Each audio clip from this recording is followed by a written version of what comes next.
안녕하세요. 유한욱입니다. 제가 지금부터 소개할 내용은 지난 1월 4일자 뉴욕타임즈의 독자 추구란에 87세 되신 토비 랩이라는 한 유태인 할머니가 기고한 내용을 설명을 해드리고자 합니다. 제목은 코로나 바이러스 삶에 되겠습니다. 내용을 요약해서 말씀을 드리면은 1940년대 초 제2차 세계대전 당시에 폴란드에서 소녀 시절을 보냈는데 그곳에서 나치 독일의 만행을 생생하게 목격한 경험과 그리고 약 75년, 80년 세월이 지난 2020년도에 들이닥친 코로나 사태에 따른 자신의 일상을 소개하면서 역경 속에서도 자신의 삶을 숭어하는 에세이가 감동을 주었습니다. 한번 읽어보도록 하겠습니다. 홀로코스트는 나의 젊음을 빼앗아 갔고 코로나19는 나의 남은 여생을 빼앗고 있다. 한 홀로코스트의 생존자가 팬데믹에 살아가는 것을 그 의미를 부여하면서 기고한 내용입니다. 요즘 나는 조금 짜증이 난다. 주변의 산책은 나의 생명줄이다. 나는 2블록 정도를 매일 걷고 있다. 내가 원하면 혼자서 코니섬까지 걸을 수 있다. 여기에 나는 몇몇 친구가 있는데 우리들은 일주일에 한 번씩 카나스타를 하고 있다. 필자의 뒷모습이 되겠습니다. 그러나 코로나 바이러스가 도착하자 딸아이가 강력히 만류하기를 엄마, 한 곳에 오랫동안 머무를 수가 없어요. 그래서 전화로 얘기하고 독서도 한다.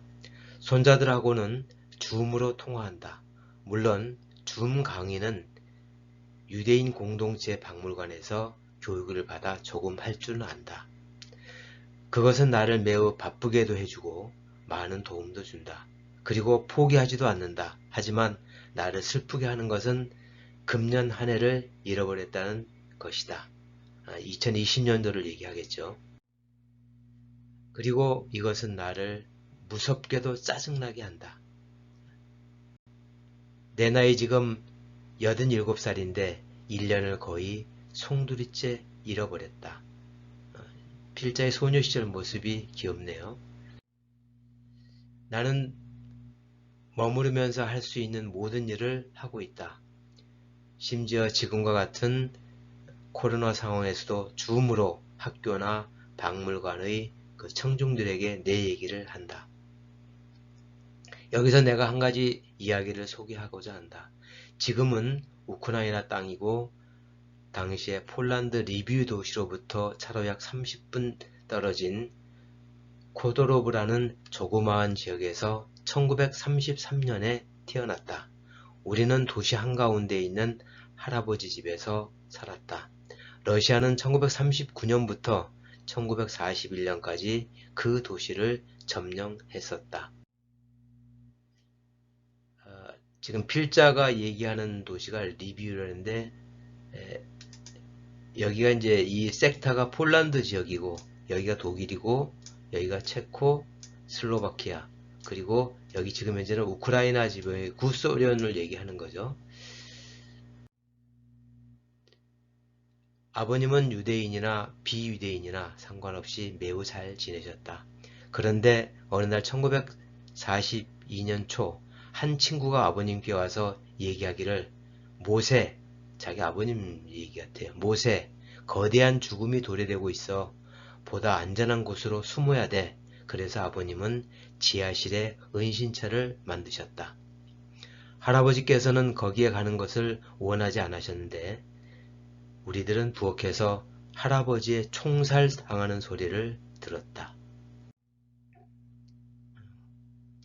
미모력 홀로코스트가 되죠. 1942년도에 그 나치의 학살이 된 거죠. 오래지 않아 독일인들은 리비우에 남아있는 게토, 유대인 밀집 집단 수용 지역이라고 하죠. 게토에 유대인들을 재배치하려고 한다는 얘기를 들었고 아버님과 작은 숙모님은 보다 영구적으로 그들이 숨을 곳을 찾아 나섰다. 그들은 큰 길 옆에 정원과 지하실이 있는 집을 가지고 있는 스테파니를 찾게 되었다.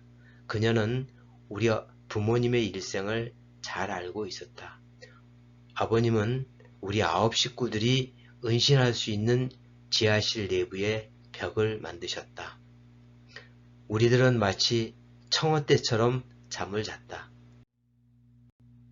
청어떼가 연상이 되죠. 우리가 살고 있는 곳 바로 옆에는 돼지와 병아리가 옆에 있었고 우리 부모님, 작은엄마, 작은아빠, 외할머니 그리고 4살, 6살, 8살, 12살 되는 4아이들, 자기 형제들 얘기하죠. 다행히도 스테파니 씨의 16살 난 아들의 도움으로 그 공간을 조금은 넓힐 수 있었고 아이들을 조심하게 하는 것도 도와주었다. 거기서 2해를 보냈다. 나는 어려운 공경에 처할 때마다 우리들을 숨겨준 스테파니 씨가 두려워한 그때에 우리들이 있어야 한다고 항상 주장했던 그 아들이 생각난다. 그곳에는 이와 쥐가 있었다. 그러나 매일 그 지하실에는 기적이 일어났었다. 나는 일반 사람이 아니라 기적의 어린아이였다. 고도로의 유태인 대부분은 돌아오지 못했으니까 말이다. 그래서 코로나 바이러스가 왔을 때 나는 기적적인 사람이야. 나는 그렇게 될 수 있어. 나는 그런 능력을 가지고 있다고 생각했다.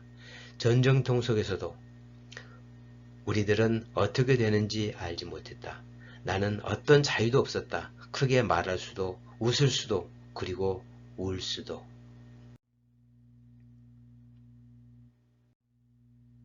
그러나 지금 나는 자유를 얻을 수 있다. 창문을 통해서 바라볼 수도 있고 아침에 일어나서 내가 하는 첫 번째 일은 세상을 보는 것이다. 먹을 수 있고 나갈 수도 있으며 산책도 하고 가끔은 쇼핑도 한다. 그리고 기억하기를 누구도 나를 죽이기를 원하지 않는다. 그래서 독서도 하고 조금씩이나마 요리도 하고 컴퓨터도 배우고 퍼즐도 한다. 하지만 나는 가끔 외출하고 싶은 것을 느끼는데 벌써 1년이 가버렸다. 잃어버린 그 어린 10대 시절을 가져보지 못한 나. 지금은 나이 들어 1년이 짧아져 버린 나의 인생. 얼마 남지 않은 내 생애에서 말이다. 올해는 그들에게 내가 보고 알고 있는 나의 이야기들, 그들 앞에서 실질적으로 일어났던 홀로코스트에 대해 강의하고 보다 많은 사람들에게 말할 수 있는 기회를 잃어버렸다. 유대인에 대해 학살 그 묘지를 얘기하고 코비드19의 그 바이러스가 비교를 해봅니다. 나는 일상의 모습으로 돌아가지 않는 것에 대해 두렵다. 지난해 3월부터 이러한 사태가 시작될 때 뉴저리에 살고 있는 내 손자 중 하나가 그의 아내와 함께 마린으로 갔었는데 그들은 지금까지 다시 돌아오지 못하고 있다. 그들 부부는 지금 사내 아이를 아는데 나는 오로지 줌을 통해서만 그 아이를 볼 수 있다. 그 아이는 나를 절대로 알지 못할 것 같은데 그것이 아쉽다. 몇 가지 내가 그리워하는 것도 아주 소박하다. 나는 시나고그에서 알게 된 남자친구가 있다. 우리들은 어디든지 차로 여행을 하곤 했었다. 나는 플로리다를 가곤 했었고 심지어 수주간에 걸쳐 이스라엘까지 갔었다. 그러나 지금은 아니다. 이것 즉 코로나 바이러스가 다시금 나의 생명을 단축시켰다. 그것이 내겐 가장 큰 불만이다. 나는 사람들이 가지고 있는 공포심도 몸 조심해야 하는 것도 이해를 한다. 그러나 내가 어릴 적에 느낀 테러는 어떠한 걱정도 코로나 바이러스도 비교할 것이 못 된다. 이제 맨 처음 내가 무슨 얘기를 하고 언제 끝내려고 하는 것을 마치고자 한다. 저자는 그 87살의 토비 랩이라는 분인데 경력을 보니까 은퇴하신 그 회계사하고 현재 그 유대인 집단주거 지역인 그 박물관에서 그 자원봉사자로 근무 중이라고 합니다. 느낀 게 좀 있죠? 감사합니다.